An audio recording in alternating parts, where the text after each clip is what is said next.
Hey guys, been getting a lot of questions lately about how Adam's phone got stolen, how we got it back, and so I want to get the story out before I start to forget too many of the details and make myself out to be some sort of a hero or something, which I wouldn't do that. But before I start, I do want to talk about a few things. Like, one, this is not condemning people or Peruvians or trying to say anybody's bad or that traveling's scary and dangerous and you shouldn't do it. It's not that at all. This video more so just helps so that I don't have to tell the story 100 times and makes people or travelers more aware of just different circumstances they can find themselves in and what maybe some of their options are. So hopefully this helps someone out in the future and you don't have to sit in the police station for 6 hours. So anyways, the story. There's 4 gringos walking through the market, 2 Canadians, 2 Americans. The 2 Americans are behind, Adam in front of me, I'm behind him, and we're just moseying about the market. People are warning us about to watch my camera myself because I've got my phone in my pocket, my camera out. You know, people are always looking out for us. And you know, we were there for a couple hours. We were getting ready to leave, go eat some food, and on our way out, Adam takes out his phone to take a picture of this real ratty looking dog. And takes it out for a second, puts it back in his pocket. We're crossing the street, trying to catch back up to the Canadians. And as we're doing that, this guy kind of steps in front of me. And I just remember looking and seeing, and he had like some keys in his hands, and he was like trying to get by Adam, which seemed like really unnecessary. And he was like, had his hand on his shoulders and stuff. And was like looking around, like, excuse me. And I didn't really think much of it, but I remember focusing on that. And apparently at the same time, on Adam's side of the story, there was someone in front of him, like kind of blocking him so he couldn't go, and Adam was getting really frustrated trying to get by him. And then he looked back and realized there's plenty of space for him to go by. So this happens, and all of a sudden Adam turns to me and goes, "My phone!" And so immediately I think back to the guy that touched his shoulder, and he's looking for the guy that was blocking him, because when you look back, realize there's plenty of space for him to go by, there's no reason for it. So he takes off looking for him, but obviously he wasn't really paying attention to him. And the guy that I was looking for was like pretending like he was gonna buy something, talking to the lady, and then he turns and starts to leave the market. So I follow him, and I ask him, "Hey man, do you have my friend's phone?" And he's like, "No, I don't have anything," and stuff. And so he starts to like turn and walk away again. I'm like, "Are you sure?" And then like someone starts yelling and pointing at him.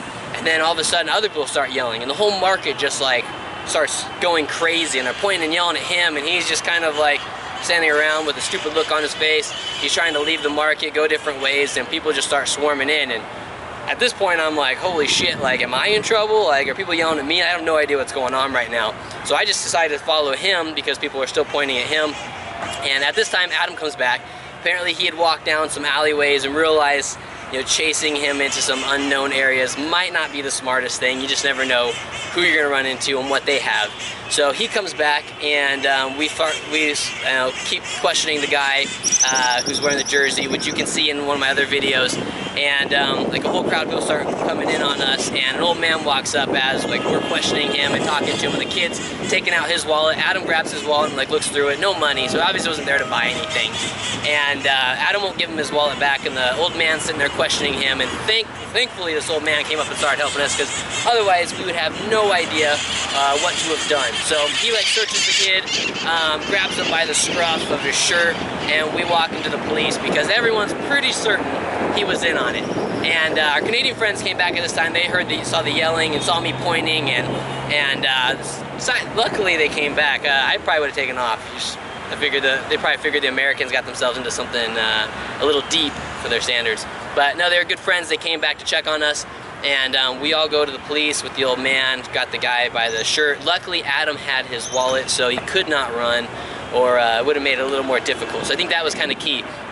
So with the help of the old man, we go to the police. I try to tell the police what happened in Spanish, and we all get in taxis and go to the police department for tourists. So as we're there, things got a little bit interesting. So we go back, our Canadian friends are waiting out front, we go back, and they put him behind like some little like screens, and they're like questioning him. We can like see his feet and stuff, and Adam and I are sitting there, and I tell the story again, and I'm just like, basically I'm giving like this presentation in Spanish in front of this whole police department, and just trying to like get all the details in I can. It's frustrating because my Spanish just wasn't where I want it to be to like really describe how we knew he was in on it.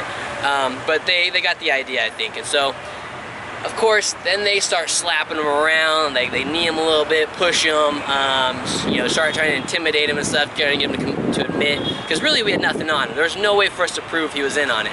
So after a while of slapping, he's denying.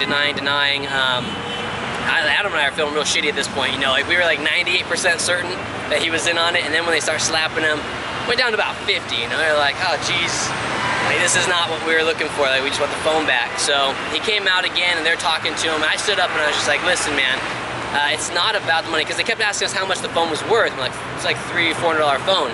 And like, it's not about the phone, it's the fact that he has 2 months worth of photos on there from our trip. I mean, all of his memories are on that phone.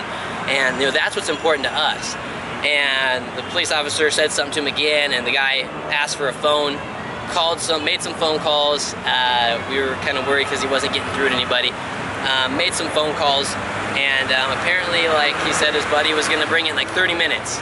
So we're like, all right, there's a little bit of hope, but still not there yet. So he goes back, we wait a little bit longer, and then the police start getting bored, and so like they all start coming out, they're laughing, they're slapping him around again, slapping him on the back, pushing him. Like one guy threatens to punch him. We're just like, Jesus, man, like we just want to get the hell out of here.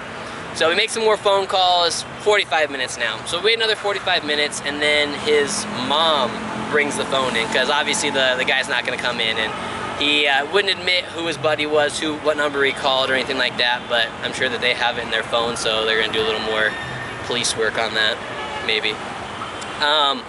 So yeah, so they bring the phone in, and obviously we're like super stoked. At first Adam thinks it's like stripped or it's not working, but they just turned it off so that we couldn't locate it. And so yeah, we're like, cool, you know, like, you know, for us, like, it took a lot of balls. Like, that was the hardest thing for him to do, was to, you know, call his buddy and admit that guilt. Like, obviously he didn't say I did it, but he was like, oh yeah, I know who probably took it, and that was kind of his story. But you know, that was the hard thing to do, was the call. And so really, like, we were just relieved, didn't care. Obviously the most important thing is that he doesn't do it again, but for us the important thing was getting the phone back. And so we're like, I went and thanked him for us, like, because we were really we were grateful that he manned up, took responsibility, and made that phone call. And so we were just like, cool, let's take the phone, let's bounce, like, you guys did a great job, you know, wrap things up here. But no. So about 4 hours later we leave, because before we can go, we have to try and get the phone back from the police, because now it is evidence, and I don't think that they recover a lot of stuff like this, so of course they need everything that they can get. And so we end up getting stuck there, waiting for them to do interviews, write up a police report. I'm trying to translate the story and what happened. I'm like Adam's official translator, so I'm signing off on all these paperwork. We have to go to a notary, and like, they had to say what happened, and we had to get it stamped so that we could take the phone. It was just this huge ordeal. And we had a flight that night at 7 p.m. And so time is ticking, because we got to go pick up our laundry, we got to go check out the hostel, which we are now 4 hours late doing, and then we got to catch a taxi to the airport and maybe grab some food in there somewhere. And so we luckily our Canadian friends, they took off after they realized it was taking so long, grabbed our laundry. We eventually get the phone back, and the guy was, you know, I think he felt pretty bad. It seemed genuine, but it could also just been a show. I don't know if like, what's gonna come from it for him. We told him, you know, like, we're not out to like try and like ruin his life, throw him in jail, but we understand, like, they got to do what they got to do and make sure that he doesn't do it again. So yeah, that was pretty much it. Like, if we hadn't been able to identify one of the culprits, like, we probably never would have got the phone back, so that is huge. They're always going to either try to separate you from your stuff or distract you, and I'm pretty sure what happened now looking back at it, because there was a lot of commotion down lower, but even I was like looking at that shoulder tab, like, what the hell is, like, it just seemed weird. And so I'm pretty sure he came up behind him, because the phone was in Adam's left pocket, was touching him with his keys on his right shoulder, reached in, grabbed the phone, and then as his friend came by after distracting him again in the front, did a little handoff. And I never realized that until I watched that movie with Will Smith, where there's a lot of passes and handoffs, so that way, like, you just lose it like that. And I'm pretty sure that is what took place. But like I said, like, you need to identify one of them, and then, like, don't let them go, because you let them go, your chances are 0. And make some noise. Like, ask for help. Like, do not be afraid to get the people involved, because 99% of the people there wanted to help us and did not want to be associated with that guy. And it would have been key, or it was key for us to have that old man come help us, because neither one of us were at a point where we were sure enough that we were just gonna start grabbing this guy and like trying to find a police officer. Like, we didn't know what to do, and you never know who's gonna come up and shank you in the back. So that's that was kind of the lesson learned. Like, get the other local people on your side, because they do want to help. Not everybody's bad. Majority aren't. It's just those few opportunistic people that you got to watch out for. So that is a story. That is how we got it back. And yeah, so watch your stuff. Adam also is a target again in the bus station when I went to grab some food, and he had his backpack on the seat beside him, and this guy came up to the phone, was like, dialed something and threw money on the floor, and Adam had been watching him because he looked super sketchy, and threw money on the floor and was just like pointing, and then another guy was just pointing it, and like they was acting like he couldn't reach it, and Adam was like staring at him, and like because he'd been watching for so long, he just like looked over his backpack, and a guy was walking by and just like brushed his back with his hand, and then just left the bus station really fast, because he must have realized Adam didn't go for the change. He looked back and told the guy to F himself, and then that guy turned around and left the station without picking up his change. So there's a lot, we've heard a lot of different stories, but it's all sort of the same thing. It's like, get you to look over here while they're taking it out of here, or grabbing from here. You know, it's just a lot of distraction and extraction. So have fun with it. I'm thinking about doing a whole series on like punking these kind of people and just like making us seem like really vulnerable and easy, and then like nabbing them when they come in. I think that'd be really fun. So that's the story. I'm gonna send you here if you ask me about it, and watch your stuff, have fun traveling, and don't be afraid of the world, because most of the people are good.